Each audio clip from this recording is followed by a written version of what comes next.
लेकिन ज्यादा से ज्यादा क्या करोगे? हार्वर्ड से पढ़ करके आओ या बेरमो के सरकारी विद्यालय में पढ़ो। विद्या का, मैं इधर बैठे हुए जितने भी विद्वान लोग बैठे हुए हैं, एजुकेटेड लोग बैठे हुए हैं, लिटरेट बैठे हैं, उनसे पूछता हूं, विद्या का उद्देश्य क्या है? एजुकेशन का उद्देश्य क्या है? किसके लिए अपने बच्चों को पढ़ाते हो? तुम खुद किस लिए पढ़े थे? किसके लिए? एम्प्लॉयमेंट के लिए, नथिंग एल्स। रोटी कपड़ा और मकान, एक दुकान, दो दुकान, 5 दुकान, 7 दुकान, उसके बाद सीधा स्मशान। यही है तुम्हारी जिंदगी। रोटी कपड़ा और मकान। 70 साल की जिंदगी में 1 से 5 दुकान किए और फिर 4 कंधों पर स्मशान चले गए। इसी के लिए पृथ्वी पर आए थे। सारी जिंदगी टेंशन, सारा जिंदगी दुख, सारा जिंदगी डिप्रेशन, सारा जिंदगी हाय हाय, सारी जिंदगी कर्ज, सारे जिंदगी रिश्तेदारों को मनाते रहे, एक दूसरे से नीचा देखने और दिखाने का काम चलता रहा और उसके बाद एक दिन तुम्हारी मृत्यु आ गई। हमने सुना था कि मनुष्य का जीवन सबसे सार्थक होता है। दुर्लभो मानुषो देहि देहि नाम क्षणभंगुरः तत्रापि दुर्लभम मन्ये वैकुंठ प्रिय दर्शनम। ये दुनिया में सबसे ज्यादा का, सबसे अधिक, सबसे ज्यादा प्रभावशाली मानवीय जीवन है। क्या ये जीवन है? क्या इस जीवन के लिए मनुष्य को श्रेष्ठ बोला गया? ये कौन सी श्रेष्ठता है तुम्हारी? तुम चैन से सो नहीं सकते, तुम चैन से बैठ नहीं सकते, तुम पड़ोसियों का उत्थान नहीं देख सकते, तुम दुख को हैंडल नहीं कर सकते। राम जी के जैसा सत्ता चला जाए, उसके बाद भी जब माता कौशल्या पूछती हैं, राम तुमने सब काम कर लिया ना, सारी पूजाएं कर ली ना, कल मेरे बेटे का राज्याभिषेक होने वाला है, कल तो युवराज बनेगा। तो धीरे से राम जी कहते हैं, माँ मेरे पिताजी इतने छोटे थोड़ी हैं। बोला क्या हुआ? मेरे पिताजी ने निर्णय किया है कि छोटे से राज्य अयोध्या का मुझे युवराज नहीं बनाएंगे। पिता दीन मोहि कानन राजू, उन्होंने मुझे बन का राजा बना दिया है, मुझे बन का विराट राजा बना दिया है। ये राम है। रातों रात सत्ता छिन गई पर अपने पिता को कह रहे हैं, मेरे पिता ने मुझे बन का राजा बना दिया। मां अयोध्या छोटी है, मैं बड़ा हूं ना। तो कहा तू इतना छोटा राज्य संभालेगा? तू बन का राज संभाल जा। लाखों ऋषि महर्षि तेरा इंतजार कर रहे हैं। कई सबरी तुम्हारे लिए बैठी हैं, कई सुतीक्षण बैठे हैं, कई सरभंग बैठे हैं, कई जटायु तुम्हारे लिए बैठे हैं, कहीं सुग्रीव बैठा है बाली से लात खाए। जाओ सबका उद्धार करो। और इसलिए राम को वनवास दे दिया। पर तुम्हारे जीवन में ऐसी स्थिति आ जाए तो तुम्हारे बच्चे आत्महत्या कर लेते। नंबर कम आ जाए, अगर पिताजी ने कह दिया, माताजी ने, अगर तेरा 80% से कम आया, शर्मा जी के बेटा से अगर तेरा नंबर कम आया तो मैं जहर खा लूंगी। बच्चा देखता है नंबर तो आया 60%, घर आते आते सोचता है आखिर माता पिता ने कहा है हम जहर खा जाएंगे, वो क्यों मरेंगे, हम ही खा जाते हैं। इतना प्रेशर क्यों पढ़ने का? क्या पढ़ा रहे हो? मशीन बना रहे हो बच्चों को? गधों की तरह बोझ टांग दिया है यहां पर। क्या करोगे? 2 रोटियां ही तो कमाओगे ना, 2 कपड़े ही तो पहनोगे ना, इतने ही ना, किससे कुछ ज्यादा? रावण और राम की वृत्ति में क्या अंतर है? इतना ही तो है। रावण कहता है कि दुनिया में जितना भी सुंदर है वो सब मेरा होना चाहिए, सब मेरा है। राम जी कहते हैं जो मेरा है वो सबसे सुंदर है। यही राम और रावण के विचार में अंतर है। जो मेरा है वो सबसे सुंदर है। दुनिया का सब सुंदर मेरा करने में तो रावण बन जाओगे। इस वृत्ति का अंतर है। यही राम और रावण का युद्ध है। जो प्राप्त है वही पर्याप्त है, नहीं तो सर्वत्र दुख व्याप्त है। जो प्राप्त है वही पर्याप्त है। मेरे पास जो कुछ है वही है। परिश्रम करो, पुरुषार्थ करो, प्रार्थना करो, पर रो मत। वही है वही जो राम रचि राखा, को करे तर्क बढ़ा वही शाखा। इसका मतलब ये नहीं कि आलसी बन जाओ। अगर मैं भी ये कह के पढ़ा होता कि राम जी का कथा होगा तो राम जी कराएंगे, तो क्या राम जी हमारे घर में एरोप्लेन घुसा देते? एयर इंडिया को क्या करते? हमें आना पड़ा, हमें निकलना पड़ा, वृंदावन से आकर के दिल्ली आना पड़ा, दिल्ली से हमें फ्लाइट लेनी पड़ी, फ्लाइट से आकर के रांची लेना पड़ा, रांची से 2.5-3 घंटे में हम और अन्नू बैठ करके साथ साथ में यहां तक पहुंचे, तब जाकर के बेरमो फूसरो पहुंचे। यहां घाटी ऐसी ऐसी, पूरा झारखंड। हम तो चैतन्य महाप्रभु को याद करते आ रहे थे कि हे महाप्रभु हरे राम हरे कृष्ण हरे राम हरे कृष्ण। पूरा पूरा हरियाली चारों तरफ थी, अच्छा था। आए यहां भी आनंद आया, आपको देख करके आनंद आया। याद रखो, कहते तो सभी हैं पर विश्वास रखो, दोनों भुजा उठा के कहता हूं, मेरे लिए बस एक ही आह्लाद है, न कोई चढ़ावा न कोई सामान, बस हृदय से आकर के बैठ करके राम का गुणगान सुन लो, यही मेरी दक्षिणा है। अगर तुम्हारे मुख से राम और कृष्ण के नाम निकलने लगे, तुम्हारे बच्चे अगर शिवाजी और छत्रपति महाराणा प्रताप इत्यादि की तरह होने लगे, विवेकानंद होने लगे, तो मेरी दक्षिणा मुझे मिल गई है। इससे ज्यादा क्या चाहिए? कपड़े भी हैं, गाड़ियां भी हैं, आश्रम भी हैं, बहुत कुछ है। अब क्या करूंगा? मैं अकेला हूं। अकेला नहीं हूं, मेरे साथ 8 अरब लोग हैं। वसुधैव कुटुंबकम, 140 करोड़ भारतीयों के साथ साथ 8 अरब लोग। चूंकि सनातन संस्कृति ही एक ऐसी संस्कृति और धर्म है जो पूरी दुनिया को अपना परिवार मानती है। कोई कहता है मैं बड़ा, कोई कहता है मैं बड़ा, कोई कहता है मैं बड़ा, पर एक हमारा धर्म है जो कुछ नहीं कहता। वो कहता है धर्म की जय हो, अधर्म का नाश हो, प्राणियों में सद्भावना हो और विश्व का कल्याण हो। ये हम कहते हैं, सनातन ही धर्म है। बाकी मत हो सकते हैं, जितने भी लोग हैं, 8 अरब लोग हैं, 8 अरब मत हो सकता है, पर धर्म एक था, एक है और एक सदा रहेगा। और उस धर्म का नाम है सनातन धर्म। एकमात्र धर्म इस पृथ्वी पर है जो पूरी दुनिया को अपना परिवार मानता है, अपने परिवार की तरह रखता है और पूजता है। तुम्हें गौरव होना चाहिए। मुझे याद है आज के 10-12 साल पहले जब योगी आदित्यनाथ जी महंत जी सांसद थे, हमारा मिलन हुआ गोरखपुर में, गोरखनाथ पीठ में। एक भागवत की कथा थी, वहां मैं भी था, आप भी थे, एक साथ बैठे हुए थे। हमारी चर्चा होने लगी। उन्होंने कहा क्या कहे, लोग हमें सांप्रदायिक सांप्रदायिक कहने लगते हैं। हम कि महाराज जी अब हमें ग्रंथ खोलना चाहिए। ग्रंथ खोल करके संप्रदाय का परिभाषा क्या है, संप्रदाय किसको कहते हैं। सम्यक प्रकार से हमारे पूर्वजों ने जो हमको प्रदान किया है, जो विचारधारा, जो अपनी विचारधारा, पवित्र विचारधारा हमारे पूर्वजों ने हमें प्रदान किया है, उसको कहते हैं सम्यक प्रकार से विचारों को प्रदान करने की प्रक्रिया को संप्रदाय कहते हैं। और अगर इसे संप्रदाय कहते हैं तो महाराज आज के बाद आप कह दीजिएगा टीवी चैनलों पर कि गर्व से कहो हम सांप्रदायिक हैं, हमारे पूर्वजों ने हमको जो विचार दिया है उसको लेकर के हम इस दुनिया में चल रहे हैं। लज्जा क्यों करते हो, शर्म क्यों करते हो? ये अनपढ़ लोग, ये गंवार लोग जिन्होंने मैकोले की शिक्षा विद्या पढ़ा करके तुम्हें पीछे की ओर ढकेल दिया, तुम सच्ची बात भी कहते हो तो कहने के लायक नहीं रह जाते हो। सांप्रदायिक कोई खराब शब्द नहीं है, संप्रदाय शब्द भारत का सबसे प्यारा शब्द है, सनातन संस्कृति का सबसे प्यारा शब्द है। पर तुमको संप्रदाय के लिए क्या पढ़ा दिया गया? तुष्टीकरण और संप्रदाय पढ़ा दिया गया तुमको। यहां तुष्टीकरण नहीं, यहां 140 करोड़ लोगों के संतुष्टीकरण की बात होती है। यहां 8 अरब विश्व के लोगों की संतुष्टीकरण की बात होती है। यह है सनातन धर्म। तुम्हें गौरव होना चाहिए अपने धर्म के ऊपर, पर तुम बैकडोर में रहते हो, पीछे रहते हो, क्योंकि तुम्हारे पास ज्ञान नहीं है, क्योंकि तुमने हिंदी नहीं पढ़ी, तुम इंग्लिश पढ़ रहे हो। ना हिंदी ना इंग्लिश, ये मिली जुली। मुझे ताज्जुब तब लगता है जब ये भोजपुरी सिनेमा के एक्टर भी जब टीवी पर आते हैं तो एंड आई इफ यू, अरे भोजपुरी में पिक्चर बनाए, भोजपुरी में बोल। ये हिंदी एक्टर जब आते हैं, सिनेमा बनाएंगे, हिंदी बनेंगे, कूली बनेंगे, गांव के आदमी, पर जब आएंगे तो एंड आई एंड दिया मेरी जान आँखें, अरे हिंदी बोल भाई। तुमको इन हिंदी वालों ने सुपरस्टार बनाया है, टेटे टेटे इंग्लिश बोलता है बैठ के। पर हमारे देश में अंग्रेजी बोलना मतलब एजुकेटेड होना, ज्ञानी होना। हे भारतीयों, इस गुलामी से कब निकलोगी? इस दुनिया में सबसे रीच लैंग्वेज है तो संस्कृत है, और सबसे पुअर लैंग्वेज है तो इंग्लिश है। संस्कृत के पास 1,74,00,000 से ज्यादा वर्ड्स हैं।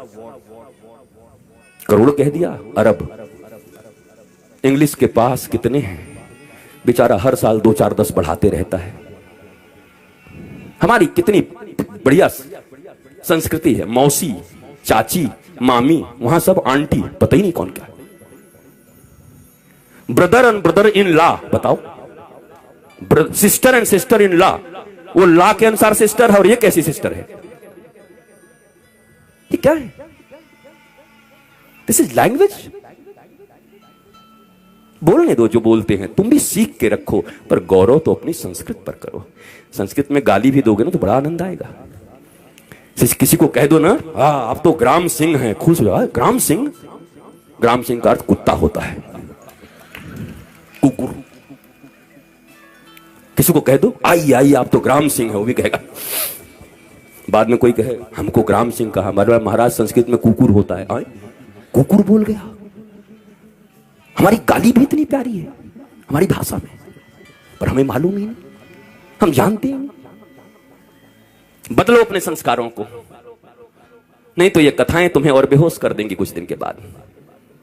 और इस बेहोशी में सोमनाथ के मंदिर इतनी बार टूटे। तुम्हें याद है सोमनाथ का मंदिर जब टूट रहा था तो हजारों हजार लोग मारे गए थे। सब विद्वान थे, वेदज्ञ थे, श्रुतज्ञ थे, बड़े बड़े विप्र थे, बहुत मंत्र पढ़ते थे।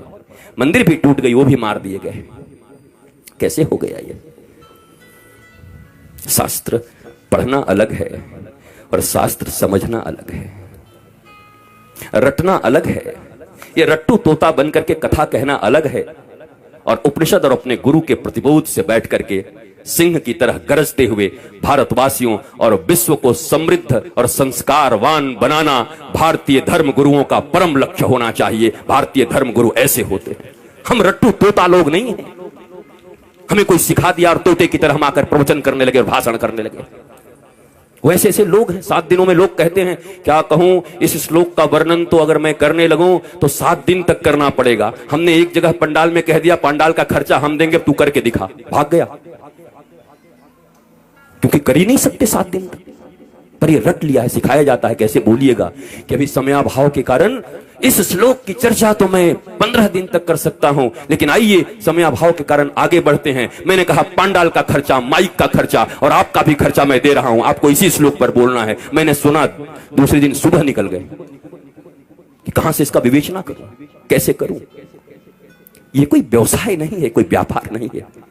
प्यार को व्यापार मत बनाओ। धर्म प्यार है, धर्म प्रीति है। धर्म से डरते नहीं हैं, धर्म प्रेम वर्धित करता है। भक्ति और विभक्ति 2 चीजें होती हैं। भक्त बनने आए हो, विभक्त का अर्थ होता है अलग होना भगवान से, और भक्त का अर्थ होता है जुड़ जाना। इस बाजारवाद की दुनिया में हर जगह बस सामान की तरह हम बिक रहे हैं। रोज तुम्हें लुभाया जा रहा है, पूरा बाजार चुंबक हो गया है, तुम सड़े हुए लोहे हो गए हो। सब कुछ उसी में छीना जा रहा है। कमाल हो गया। बरसों से हमारी रक्षाबंधन की कितनी सुंदर परंपरा चली आ रही है, और उस परंपरा में आज क्या होता है, फलाना डायमंड दो, इस रक्षाबंधन पर अपनी बहन को उपहार दो। बताओ वो भाई क्या करेगा जो खेतों में काम करता है। पीढ़ियों का उनका प्यार भाई बहन के बीच, पर ये प्रचार भाई बहन के प्रेम, पति पत्नी का। मैंने देखा, ये कुकर लाओ और बीबी से प्यार बढ़ाओ। हम कि वाह, ये कुकर नहीं होगा तो बीबी से प्रेम नहीं होगा, पत्नी से प्रेम नहीं होगा, कुकर से प्रेम होगा। कुकर और पत्नी का क्या संबंध है? डायमंड और भाई बहन का क्या संबंध है? हर चीज को पैसे से जोड़ दिया।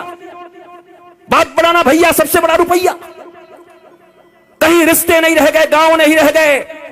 और इस कोरोना में उन शहरों में जो कबूतर की तरह लेकर के फ्लैट रहते थे, डुकुड़कू कुकड़ुकू, उनको पहली बार पता चला कि गांव और गांव की गलियों और गांव के वृक्षों का क्या महत्व है। तरस गए वो ऑक्सीजन के लिए, पर गांव में लोग ऐसे सीना करके घूमते रहे। भारत गांवों का देश था। यहां ऑक्सीजन फ्री, यहां जल फ्री, और सबके सब पहले हम ऐसे भारतवासी लोग हैं। पहले इतना यूरिया डाल दिया, खेती करने लगे, पंजाब में खेती होने लगी, पंजाब में इतना अन्न उपज, हरित क्रांति आ गई। ऐसी हरित क्रांति आ गई कि पंजाब से ट्रेन चलने लगी, कैंसर स्पेशल ट्रेन। क्या करोगे ऐसी हरित क्रांति का, जब अपने ही बच्चों को कैंसर का पेशेंट बनाते रहे। इतनी भूख और इतनी लालच किस बात की है? तो ये भारतवासियों को हो क्या गया है? जो भारत विश्व गुरु था, जिस भारत की माताएं प्रहलाद, अलर्क जैसे पुत्रों को जन्म देती थी, ये हो क्या गया है? ये कहां से बुद्धि बिगड़ गई हमारी? ये कहां से आपके बच्चों में आप कंपटीशन भर रहे हैं, सिर्फ प्रतियोगिता भर रहे हैं। इतना छोटा बच्चा होता है, उसको प्रतियोगिता से तुम्हें इतना नंबर लाना पड़ेगा, उससे ज्यादा नंबर लाना पड़ेगा। क्या क्या बना रहे हो उसको? कोई कहता है डॉक्टर बनो, कोई कहता है इंजीनियर बनो, कोई कहता है ये बनो, कोई कहता है व्यवसायी बनो। कोई नहीं कहता बेटा तो कुछ बन न बन, पर श्रवण कुमार की तरह ऐसा बनना कि बूढ़े माता पिता को अगर तीर्थ करने का मन हो तो कंधे पर बिठा के ले चलना। इंसान बन जा, आदमी बन जा, सच्चा बेटा बन जा। वो कोई नहीं बना रहा। उसके बाद रो रहे हैं, उसके बाद निंदा कर रहे हैं, गांव में घूम घूम के हमारा बेटा हमारी बात नहीं सुनता, बहू बात नहीं सुनती, बेटी बात नहीं सुनती। आपने शिक्षा क्या दिया था? और आपकी भी गलती नहीं है मेरे माता पिता, और मैं औलादों को भी कहूंगा, ये जो बेटे और बेटी हैं, इतना कम से कम मानो, जिन्होंने तुम्हें इस पृथ्वी पर लाया है, जिन्होंने गर्भ में रखा है, उससे अपना तुम्हारा इस दुनिया में कोई नहीं हो सकता। फिर दोनों भुजा उठा के कहता हूं, इस दुनिया में अगर तुम्हारा कोई सबसे सच्चा मित्र हो सकता है तो माता पिता और गुरु, इसके सिवा तुम्हारा कोई मित्र नहीं हो सकता। बाकी सब पता नहीं कहां तुम्हें धकेल देंगे। पहली गुरु मां पिता, इन दोनों के तुम न हुए तो दुनिया वाले तुम्हारे अपने होंगे। किसको मित्र मान रहे हो? दुनिया में कैसे फ्रेंडशिप है?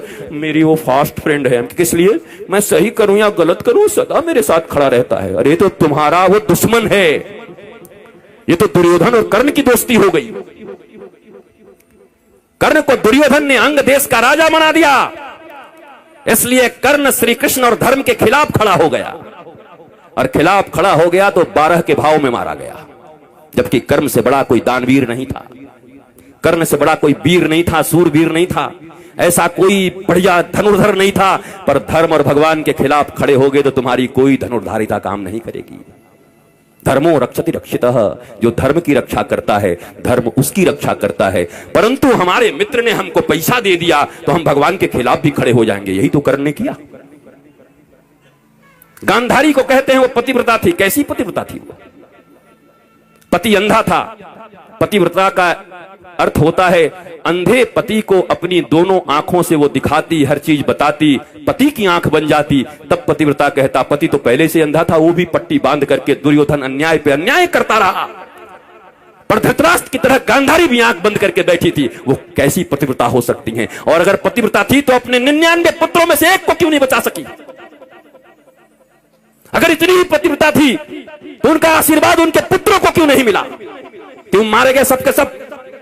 कुरुक्षेत्र के मैदान में रक्त रंजित होकर के क्यों पड़े रहे सब? क्योंकि धर्म नहीं अपनाया। पतिव्रता ये नहीं होता। अगर पिता नहीं समझ पा रहे हैं तो मां का यह कर्तव्य है कि अपने बच्चों को कुपथ से जाने से रोके। नहीं नहीं नहीं, इट्स नॉट गुड, मत जाओ इधर, ये ठीक नहीं है, तुम्हें धर्म पथ पर चलना है मेरे बेटे, तुम धर्म पथ पर चलो। पर हम सब बस एक ही चीज सिखा रहे हैं, बढ़िया कमाना